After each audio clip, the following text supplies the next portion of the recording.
of maybe as human trafficking today, still, though it's different, the situation of slaves in general was still not good.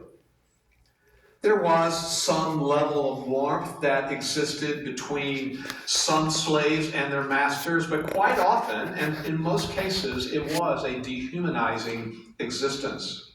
Slaves were considered basically just tools, inanimate tools alongside, or animate tools alongside the inanimate tools.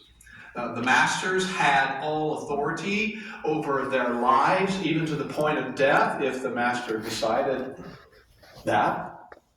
Slaves had no rights. They had no rights to property, for example. Well, the question this morning is, what does Paul's teaching on something like that, what does Paul's teaching on slaves and masters have to do with us today? After all, our system of work, our system of employment and economics is different. Well, though the background differs from our circumstances today, there are some timeless principles here that can help the Christian today understand, Christians of all time, understand his or her place as a believer in every context of life. Certainly in the workforce, it applies there, but also in school, fulfilling responsibilities there, or even at home, fulfilling responsibilities there. In other words, we find here a reminder of what our entire purpose in life is, and what we are to be passionate about as we live in this world. And here's the bottom line.